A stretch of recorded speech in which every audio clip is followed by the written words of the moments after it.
Welcome to capital TV Andhra Pradesh. ముందుగా బులెటిన్లోని headlines. తల్లికి వందనం పథకాన్ని అమలు చేయాలని కూటమి సర్కార్ నిర్ణయం. విధ్వంసం నుంచి వికాస పాలనకు ఏడాది పూర్తయింది. మంత్రి లోకేష్. మోదీ 11 సంవత్సరాల పరిపాలన భారతదేశ చరిత్రలో ఒక మైలురాయి. MP CM Ramesh. ఏపీ రాష్ట్ర ప్రజలకు సీఎం చంద్రబాబు సమాధానం చెప్పాలి. YS Sharmila demand. Visakha Gajuwaka steel plant police station పరిధిలో సంచలనంగా మారిన యువకుడు మిస్సింగ్ కేసు. శ్రీకాకుళం జిల్లాలో ఎన్నికల్లో ఇచ్చిన ఒక్క వాగ్దానం కూడా ఎందుకు అమలు చేయలేదు? CPM. CM Chandrababu mass warning. ఏపీలో కూటమి ప్రభుత్వం ఏడాది విధ్వంస పాలనపై బుక్ రిలీజ్ చేసిన వైసీపీ. మానసికంగా ఆ రోజే చచ్చిపోయా, నా పరిస్థితి ఎవరికీ రాకూడదు. మాజీ మంత్రి. ఎన్డీఏ కూటమి ప్రభుత్వం ఏర్పాటై ఏడాది పూర్తయిన సందర్భంగా తల్లికి వందనం పథకాన్ని అమలు చేయాలని సర్కార్ నిర్ణయించింది. ఇందులో భాగంగా మంత్రి నారా లోకేష్ కు తల్లికి వందనం జీవోలను సీఎం చంద్రబాబు అందజేశారు. ఏడాది కూటమి ప్రభుత్వ పాలనపై మంత్రి లోకేష్ తో కలిసి ముఖ్యమంత్రి మీడియా సమావేశం నిర్వహించారు. ఎంత కష్టమైనా చేస్తామనే విధంగా ఆ రోజు చెప్పాను, ఆ డైరెక్షన్ లో ముందుకు పోయాం. మేము ఆ రోజు సూపర్ 6 చెప్పాం. ఎన్నికల మేనిఫెస్టో చాలా విషయాలున్నాయి. సూపర్ 6 మేజర్గా హైలైట్ చేశాం. ఆ సూపర్ 6లో అతి కీలకం తల్లికి వందనం. ఆ తల్లికి వందనం ఆ రోజు మేము చెప్పింది చాలా స్పష్టంగా, ఒక ఇంట్లో 2 పిల్లలుంటే ఒకరికే డబ్బులిచ్చి ఒకరికి ఇవ్వకుండా చేస్తే, ఒకరినే ఆ తల్లి చదివిస్తే లేకుంటే అన్ని విషయాలు చూసుకుంటే అది మంచిది కాదు. ఎంతమంది పిల్లలుంటే అంతమంది పిల్లలకి తల్లికి వందనం వర్తింపజేస్తామని చాలా స్పష్టంగా చెప్పాం. ఈరోజు మీరు చూస్తే 67 లక్షల మందికి దగ్గర 10,091 కోట్ల రూపాయలు టోటల్గా ఖర్చు అవుతుంది. ఇందులో 1,346 కోట్ల రూపాయలు స్కూల్ డెవలప్మెంట్కి వెళ్తుంది. ఇందులో ఏమీ మార్పులు లేవు. ముందు ఏదైతే ఇచ్చారో అమ్మఒడి, అదే గైడ్ లైన్స్ పెట్టి దానికంటే ఇంప్రూవ్డ్ ఏంటంటే ఎంతమంది పిల్లలుంటే అంతమంది పిల్లలకి ఆ తల్లుల అకౌంట్లో ఆ డబ్బులు వేసే కార్యక్రమానికి శ్రీకారం చుట్టాం. అప్పటికి ఇప్పటికి డిఫరెన్స్ మీరు ఒకసారి చూస్తే వాళ్ళు 42,61,965 మందికి అమ్మఒడిచ్చారు. ఈ ప్రభుత్వం 67,27,164 మందికి తల్లికి వందనం ఇస్తున్నాం. తేడా 24,65,199. ఆ రోజు వాళ్ళు ఖర్చు పెట్టింది, తల్లులకు అకౌంట్లో వేసింది 5,540 కోట్లు. విధ్వంసం నుంచి వికాస పాలనకు ఏడాది పూర్తి అయ్యిందని మంత్రి లోకేష్ అన్నారు. మెగా డిఎస్సీని ఆపాలని ప్రతిపక్షం 24 కేసులు వేసిందన్నారు. ఈ రోజు చివరి కేసు కొట్టేశారని తెలిపారు. డొమెస్టిక్ పట్టుబడులలో ఏపీ నెంబర్ 1 గా ఉందన్నారు. భోగపురం ఎయిర్పోర్టు పనులు వేగంగా జరుగుతున్నాయన్నారు. అధికారంలోకి వచ్చిన తర్వాత పెన్షన్ 4,000 చేశామన్నారు. సుపరిపాలన తొలి అడుగు పడింది. విధ్వంస పాలన నుంచి ఏకంగా వికాసం వైపు మన ప్రభుత్వం ప్రయాణం ప్రారంభించింది. కేంద్రంలో ప్రధానమంత్రి గారు, రాష్ట్రంలో గౌరవ ముఖ్యమంత్రి చంద్రబాబు నాయుడు గారి నాయకత్వంలో ఆంధ్ర రాష్ట్రంలో డబుల్ ఇంజిన్ సర్కార్ అనేది ఈరోజు నడుస్తుంది. ఒక ఉద్యోగాల విషయంలో చూస్తే మెగా డిఎస్సి ఏర్పాటు చేసి ఏకంగా 16,347 పోస్టులు ఈరోజు ప్రజాప్రభుత్వం భర్తీ చేస్తుంది. ఈ మెగా డిఎస్సిని ఎట్టి పరిస్థితులు ఆపాలని ప్రతిపక్ష పార్టీ సుమారుగా 24 కేసులు, ఈ రోజుతో 24వ కేసు కూడా డిస్మిస్ అయింది సుప్రీంకోర్టులో. 24 కేసులు వేశారు. అయినా అవన్నీ తట్టుకుని డిఎస్సి ప్రక్రియ మేము పూర్తి చేస్తున్నాం. గడిచిన 10 సంవత్సరాల్లో రాని పెట్టుబడులు ఈ సంవత్సరంలో తీసుకొస్తాం జరిగింది. 9.5 లక్షల కోట్ల పెట్టుబడి, తద్వారా 8.5 లక్షల మందికి ఉద్యోగాలు కల్పించడానికి మేము ఒప్పందాలు కుదుర్చుకున్నాం. అనేక దశల్లో ఆ ఇన్వెస్ట్మెంట్స్ ఉన్నాయి. డొమెస్టిక్ ఇన్వెస్ట్మెంట్స్ చూస్తే ఈరోజు భారతదేశంలోనే ఆంధ్ర రాష్ట్రం నంబర్ 1 ఉంది. 16% డొమెస్టిక్ ఇన్వెస్ట్మెంట్స్లో ఆంధ్ర రాష్ట్రం రోజు జరుగుతున్నాయి. మీరు చూస్తే ప్రజాప్రభుత్వం ఏర్పడిన తర్వాత ఒక పెన్షన్లోనే భారతదేశంలో ఏ రాష్ట్రం ఇవ్వని విధంగా మేము ఇస్తున్నాం. వృద్ధులకి 1000 రూపాయలు పెంచాం, వికలాంగులకి 3000 రూపాయలు పెంచాం. బెడ్కే పరిమితం అవుతే 15,000 రూపాయలు ప్రతి నెల ప్రభుత్వం ఇస్తుంది. భారతదేశంలో ఏకైక ప్రభుత్వం ఇస్తుంది, అది ఆంధ్ర రాష్ట్ర ప్రభుత్వం. ఇంతేకాకుండా భారతదేశంలో ఎక్కడ లేని విధంగా 203 అన్న క్యాంటీన్లు ప్రజాప్రభుత్వం తిరిగి ప్రారంభించి ఈరోజు నడిపిస్తుంది. గౌరవ దేశ ప్రధాని నరేంద్ర మోడీ 11 సంవత్సరాల పరిపాలన భారతదేశ చరిత్రలో సువర్ణ అక్షరాలతో లిఖించబడిందని అనకాపల్లి పార్లమెంటు సభ్యులు సీఎం రమేష్ గురువారం పార్లమెంటు కార్యాలయంలో విలేకరుల సమావేశం ఏర్పాటు చేసిన సీఎం రమేష్ ఈ 11 సంవత్సరాలలో అభివృద్ధి స్వలాభోన సంకల్ప సిద్ధి యొక్క స్వర్ణయుగంగా మార్చారు. 11 సంవత్సరాల ప్రయాణం ప్రధానమంత్రి మోదీ ఒంటరిగా 140 కోట్ల మంది భారతీయుల కృషి, త్యాగాల మరియు కలను అంకితం చేసుకోవడం ద్వారా జరిగింది. మోదీ పాలనలో పేదలకు సంక్షేమం, సూపర్ పాలన అందించడంలో సిద్ధస్తుడు. మోదీ నాయకత్వంలో ప్రభుత్వం ఇలా మారింది. ప్రతి స్పందనాత్మక బాధ్యత, వితమైన జవాబుదారీతనం, సంస్కరణ, పనితీరు, పరివర్తన. 2014 ముందు భారతదేశం అవినీతికి, మోసాలకు, బుజ్జగింపుల రాజకీయాలకు బాధపడిందని ఇప్పుడు అభివృద్ధి, ఆవిష్కరణ, పరివర్తన, రక్షణ ఎగుమతులు భారతదేశం స్వలాంభవన పొందుతున్న 30 రెట్లు పెరిగాయి.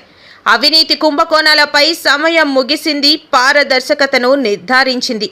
గతంలో ప్రభుత్వ పథకాల ప్రయోజనాలు ప్రజలకు చేరలేదు, మధ్యవర్తులు నిధులను మింగేశారు. నేడు ప్రత్యక్ష ప్రయోజన బదిలీలు నిధులను నేరుగా పౌరుల ఖాతాల్లోకి జమ చేస్తున్నారని అన్నారు. ఇంతకు ముందు మనం దిగుమతులపై ఆధారపడి ఉన్నాము. నేడు మేక్ ఇన్ ఇండియా కారణంగా మనం ఎగుమతులలో ముందున్నామని, గతంలో మనం ప్రపంచంలోని పెలుసైన ఆర్థిక వ్యవస్థలలో ఒకటిగా ఉన్నాము. నేడు భారతదేశ 4వ అతిపెద్ద ఆర్థిక వ్యవస్థగా అవతరించే మార్గంలో ఉంది. ప్రధాని మోదీ నాయకత్వంలో భారతదేశం ఇప్పుడు సాహసోపేతమైన నిర్ణయాలు తీసుకోగలరు మరియు ఉగ్రవాదానికి నిర్ణయాత్మక సైనిక ప్రతిస్పందనలతో సహా కొత్త సాధారణలను నిర్వహించగలదు.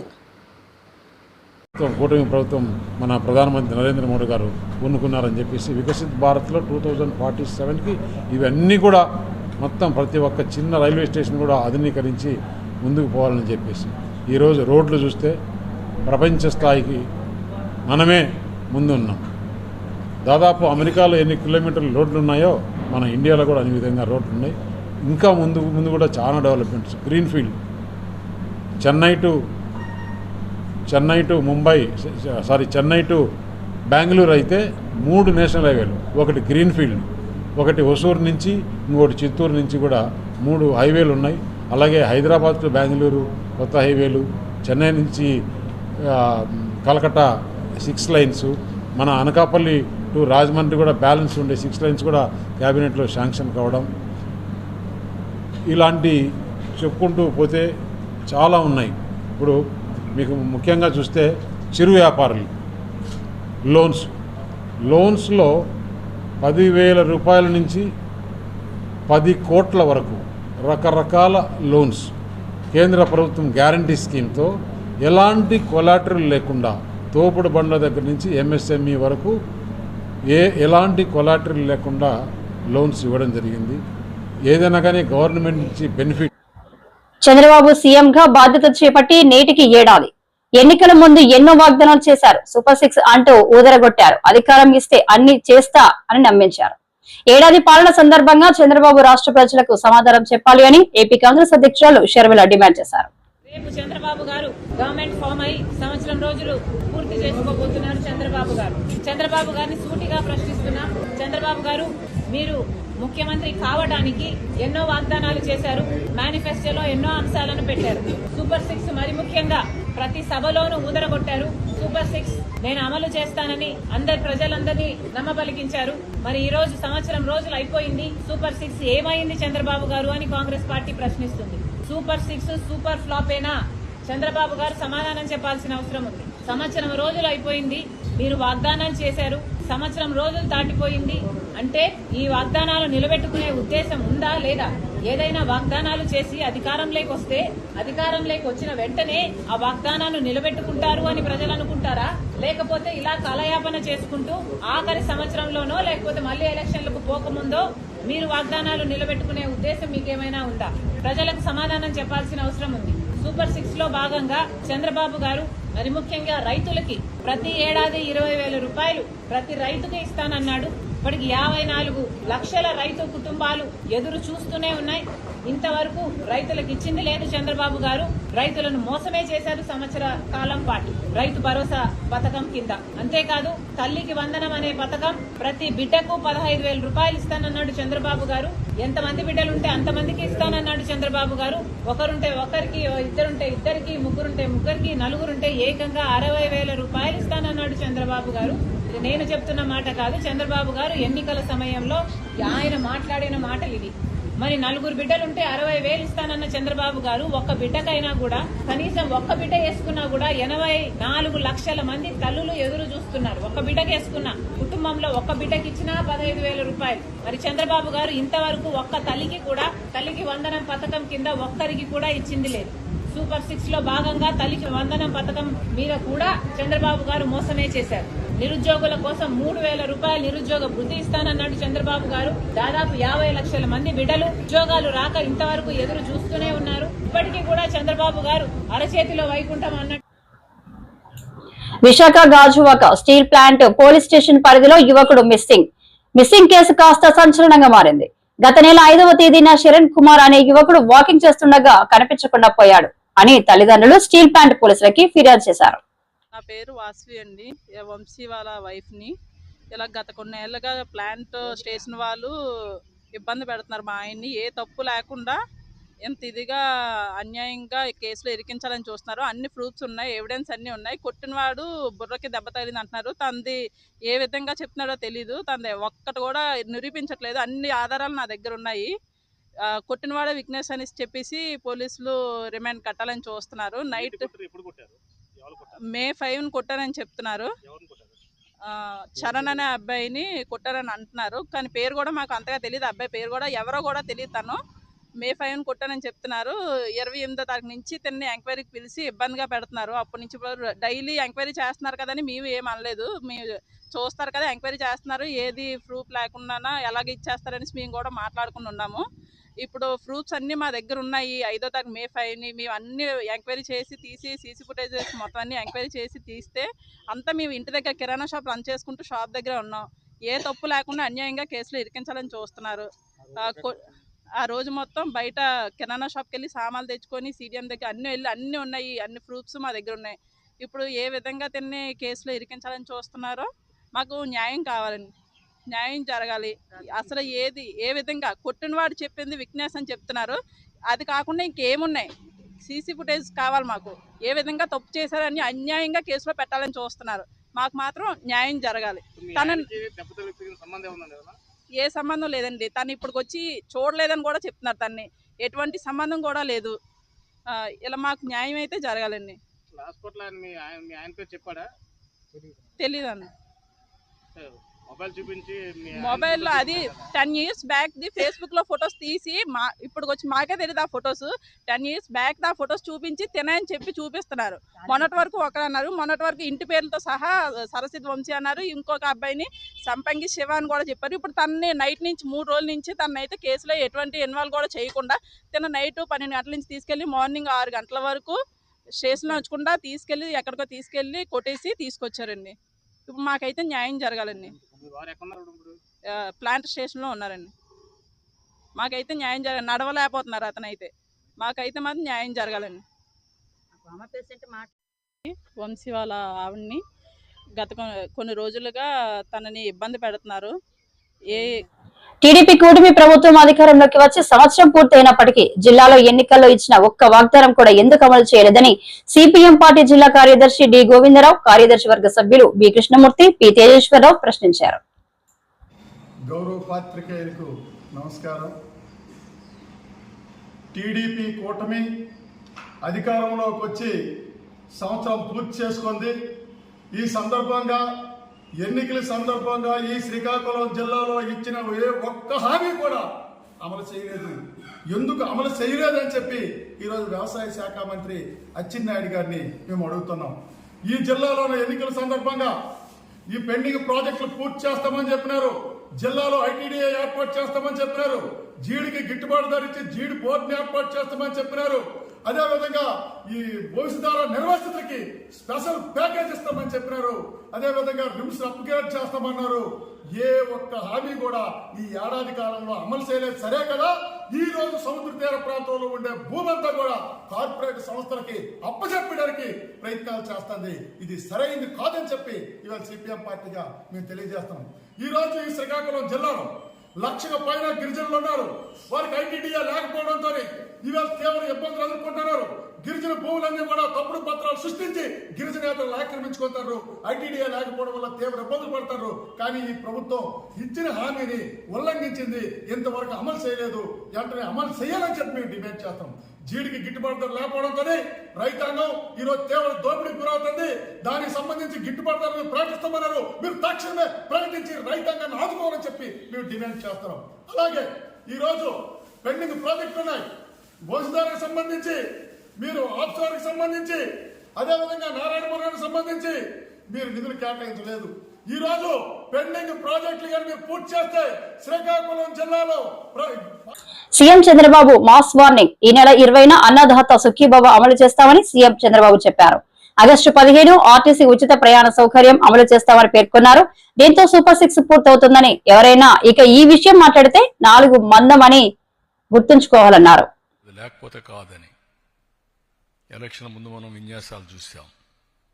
ఈరోజు సుజావుగా ఎక్కడ డిస్టర్బెన్స్ లేకుండా టెక్నాలజీ ఆడిటింగ్ చేసి మళ్ళా ఐవీఆర్ఎస్ పంపించి సాటిస్ఫాక్షన్ 85 నుంచి 90%.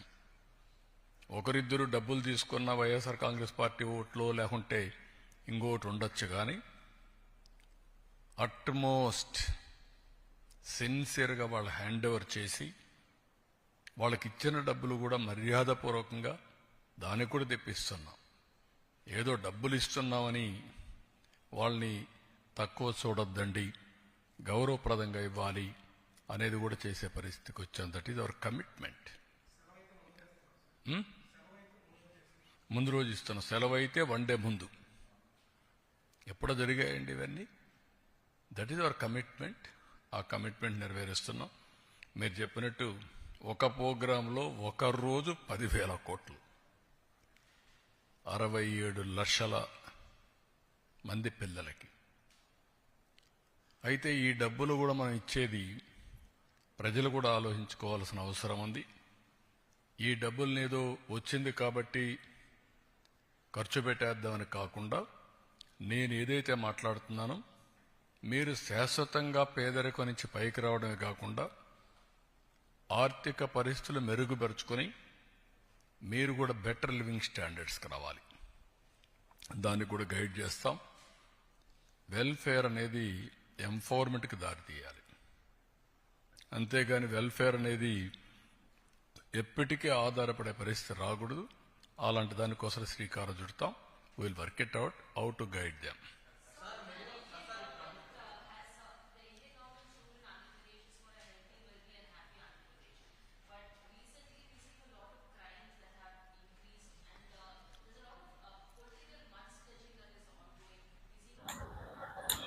ఏపీలో పాలనపై వైసీపీ బుక్ రిలీజ్ చేసింది.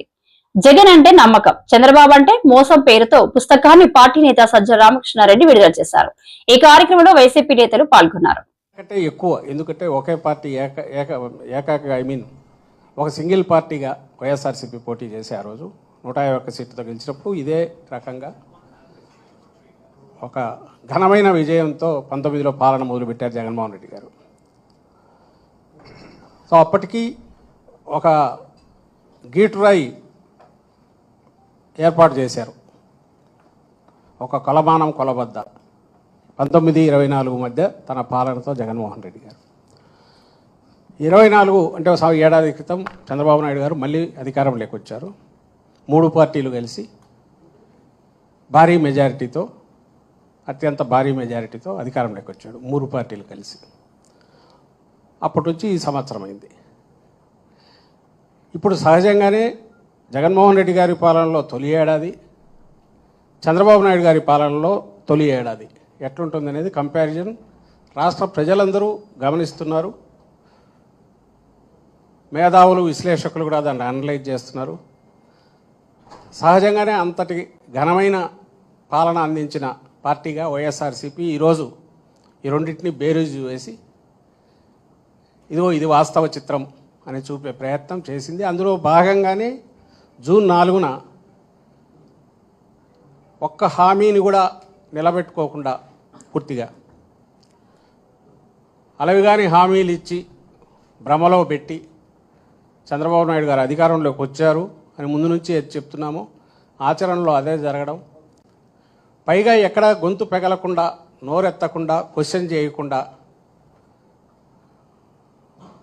అన్ని గొంతుకలను రెడ్ బుక్ పాలన పేరుతో, రాజ్యాంగం పేరుతో తొక్కి పెట్టడం, ఈ రెండు, దాంతోపాటు ఆ మాటున అవినీతికి అడ్డగోలుగా తెరలేపడం పైనుంచి కింది వరకు. ఇవి జరుగుతున్నాయి అంటున్నాం. జరుగుతూ సంవత్సరం కూడా అయిపోయింది.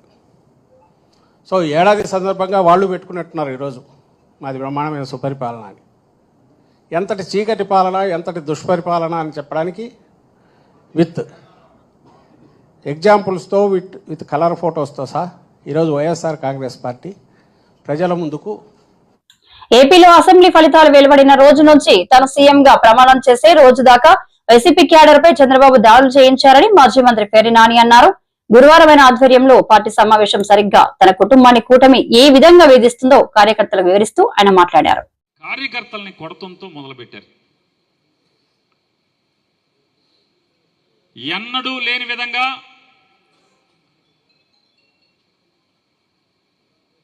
ఎలక్షన్లో గెలిచి ఎమ్మెల్యే అభ్యర్థిని పెట్టుకుని ఊరేగటం ఒక తంతు అయితే, కొత్త తంతు పేట గ్రామంలో